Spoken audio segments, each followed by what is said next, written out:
임신 중, 특히 임신 초기에는 사실 어떤 약이든 태아와 산모에게 좋지는 않을 겁니다.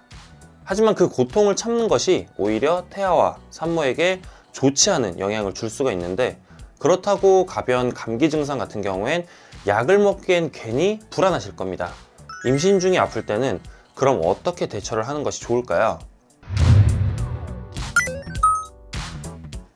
안녕하세요, 임출TV입니다. 임신하신 분들 임신을 진심으로 축하드립니다. 우리가 임신을 하게 되면 초기부터 많은 것들을 조심해야 하는데요, 그 중에 많은 산모님들이 굉장히 많이 힘들어 하시는 부분들 중에 하나가 바로 내 몸이 아플 때인 것 같습니다. 임신 전에는 몸이 아프면 집에 있는 간단한 약을 먹거나 아니면 병원 가서 치료받고 약 처방 받아서 약을 먹으면 금방 나으셨을 텐데요, 임신을 하고 나면 일단 산모님 본인뿐만 아니라 뱃속에 있는 아이에게도 안 좋은 영향을 줄 수도 있다는 생각 때문에 많이 아픈 게 아니라면 되도록이면 참고 약 복용을 하지 않으려고 하는 경우가 많을 겁니다. 이런 경우에는 보통 마음대로 아프기도 힘들다라는 생각이 드실 텐데요, 임신을 했다고 해서 무조건 아픈 걸 참고 약을 복용하지 않는다면 오히려 산모님과 뱃속에 있는 아이에게 위험한 상황이 생길 수 있습니다. 그래서 이런 경우에는 오히려 빠른 치료와 증상을 완화시키는 것이 도움이 될 수 있습니다. 그렇다면 임신 중에 약 복용은 어디까지 가능할까요? 그 전에 먼저 임신 중에 약 복용 시 꼭 알고 계셔야 할 부분들이 있습니다. 먼저 첫 번째는 반드시 의사와 상의를 해주세요. 임신 중에 약 복용은 담당 의사분께서 먹어도 된다고 얘기했을 때 복용하시는 게 좋고, 약 복용 방법도 꼭 처방전에 나와 있는 그대로 지키는 것이 중요합니다. 무조건 임신 중이시라면 반드시 담당 의사에게 진찰을 받고 약 복용 여부를 상의하시는 게 좋습니다. 두 번째, 같은 약이라도 임신 시기에 따라 산모와 태아에게 끼치는 영향이 다릅니다. 보통 약물이 태아에게 치명적인 영향을 미치는 시기는 임신 초기라고 합니다. 태아의 심장, 중추신경계, 눈, 귀, 팔 등이 만들어지는 시기이기 때문에 이때 약을 잘못 복용하게 된다면 유산이나 기형아 가능성이 높아질 수 있다고 합니다. 임신 초기인 12주까지는 약물을 복용할 때 각별한 주의를 해주시기 바랍니다. 세 번째, 너무 민감하게 생각하지 마세요. 몸은 아픈데 태아에게 안 좋은 영향을 줄까봐 걱정이 돼서 참고 약을 먹지 않으면 산모나 태아에게 오히려 좋지 않을 수 있다고 합니다.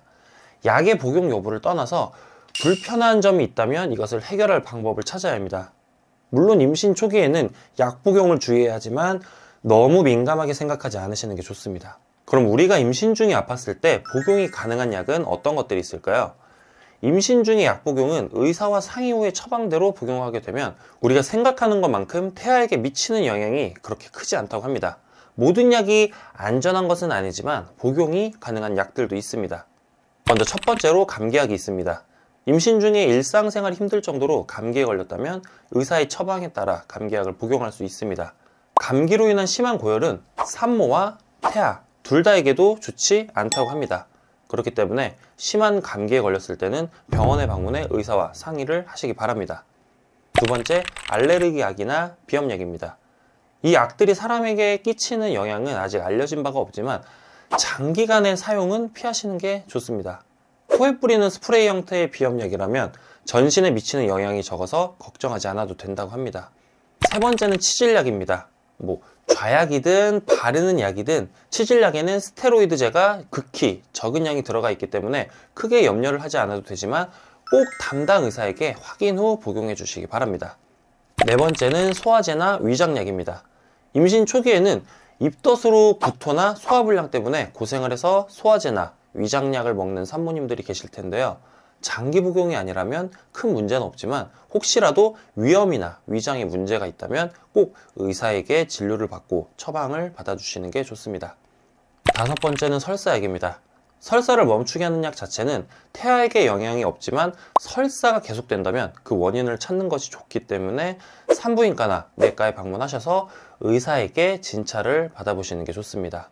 자, 이렇게 제가 말씀드렸던 약들은 임신 중에 사실 크게 문제가 되는 약들은 아니기 때문에 병원에 방문하시면 많은 의사분들께서도 처방을 해주시고 있고 현재 드시고 계시는 분들도 많으실 겁니다.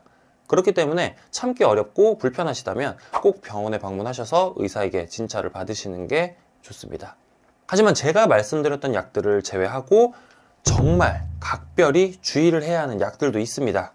앞에서도 말씀드렸지만 특히나 임신 초기의 약 복용은 태아의 기관이 형성되는 시기에 아주 큰 영향을 미칠 수가 있는데, 그 시기는 임신 5주에서 10주 사이라고 합니다.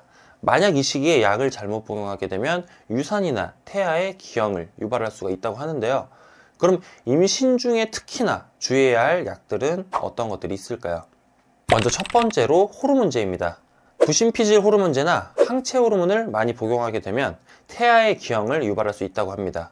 반드시 담당 의사와 상의를 한 후 약 복용 여부를 판단해 주시길 바랍니다. 두 번째는 비타민 A와 D입니다.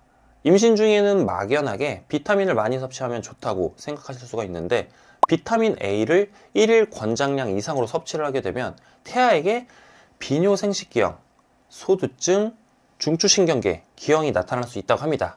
비타민 D 같은 경우엔 권장량 이상으로 섭취를 하게 될 경우에 신경관 결손, 대동맥과 폐동맥 협착 등을 유발한다고 합니다. 그렇기 때문에 비타민 A와 D를 섭취할 때는 각별한 주의가 필요합니다. 세 번째는 고혈압제입니다. 일반적인 고혈압제와 항생제, 갑상선 기능 항진제, 여드름 치료제, 자궁내막 치료제 같은 약들은 각별한 주의가 필요한 약물이기 때문에 투약 전에 반드시 의사의 진료를 받고 상담을 받으시길 추천드립니다. 자, 이렇게 임신 중에 특히나 주의해야 할 약들을 알아봤는데요. 지금 이 영상 보시고 깜짝 놀라시는 분들도 계실 겁니다. 임신 전 모르고 복용했던 약 괜찮을까? 임신인 줄 모르고 복용했던 약 때문에 걱정을 하시는 분들이 꽤 있으실 텐데요. 이런 경우엔 임신을 확인한 순간부터 약 복용을 일단 중지하시는 것이 좋습니다. 그리고 바로 병원에 방문해서 의사에게 진료를 받고 복용 여부를 정확하게 확인하시기 바랍니다. 임신 중 아플 때 대처 방법. 임신 중, 특히 임신 초기에는 사실 어떤 약이든 태아와 산모에게 좋지는 않을 겁니다. 하지만 그 고통을 참는 것이 오히려 태아와 산모에게 좋지 않은 영향을 줄 수가 있는데, 그렇다고 가벼운 감기 증상 같은 경우엔 약을 먹기엔 괜히 불안하실 겁니다. 임신 중에 아플 때는 그럼 어떻게 대처를 하는 것이 좋을까요? 요즘 날씨가 추워서 감기에 걸리시는 분들 많으실 텐데, 감기에 걸렸을 때는 어떻게 대처하는 게 좋을까요? 일단 시중에서 판매되는 많은 감기약들이 임신 중에 사용이 가능하다고 합니다. 대표적으로 타이레놀 같은 경우엔 임신 초기부터 말기까지 안전하게 사용할 수 있다고 합니다. 그래도 약을 먹기가 조금 꺼려지신다면 유자차나 레몬차 같은 비타민C가 포함된 따뜻한 차를 마시면 큰 도움이 된다고 합니다. 자, 두 번째로 많이 겪으시는 증상인데, 속이 거북한 소화불량인 경우에는 어떻게 대처를 하는 게 좋을까요? 이런 경우 복용하게 되는 위장약이나 소화제도 감기약처럼 임신 중에도 안전하게 복용할 수 있다고 합니다. 병원에서 진료받고 처방받은 약을 처방대로 복용을 해주시면 됩니다. 임신 전 다이어트 약을 복용했다면, 보통 다이어트 약으로 처방되는 성분들은 임신 초기 태아의 기형 발생에 있어서 직접 관련되었다고 알려진 바는 없다고 합니다. 다만 무리한 다이어트로 인해서 엽산의 결핍이 발생하게 되면 신경계 기형 발생을 증가시킬 수 있기 때문에 임신 사실을 확인한 순간부터는 다이어트 약 복용을 중지하고 태아에게 좋은 영양분을 섭취해 주시는 게 좋습니다. 흉부 엑스레이를 찍는다면 대부분 진단을 위한 검사는 태아에게 영향을 줄 수 있는 방사선 피폭량을 초과하지 않는다고 합니다. 단 한 번의 방사선 촬영으로는 태아에게 위험하지 않다고 하니 너무 걱정하지 않으셔도 될 것 같습니다. 피임약을 복용했는데 임신이 되었다면, 대부분의 연구 결과에서는 임신 전 경구 피임약을 복용한 임산부에게 태어난 아이의 기형 발생은 증가하지 않는 것으로 보고되고 있다고 합니다. 임신 초기에 사후 피임약을 복용한 경우에도 태아 기형 발생 위험률이 증가하지 않았다고 보고되고 있습니다. 자, 오늘은 임신 중에 약 복용 가능 여부와 주의사항에 대해 알아봤는데요. 너무 참기만 하면 그 스트레스 때문에 더 안 좋은 영향이 끼칠 수가 있기 때문에 민간요법으로 도움을 받아보시고, 그래도 해소가 안 된다면 병원에 방문하셔서 진료를 받아보시기를 바랍니다. 아파도 참아야 하는 임신 기간 동안 정말 힘드시겠지만 조금만 참고 버티시면 곧 예쁜 아이를 만나실 수 있을 겁니다. 고생하시는 산모님들 다시 한번 응원의 말씀 드립니다. 영상이 도움이 되셨다면 구독과 좋아요 부탁드리고 더 좋은 영상으로 찾아뵙겠습니다. 감사합니다.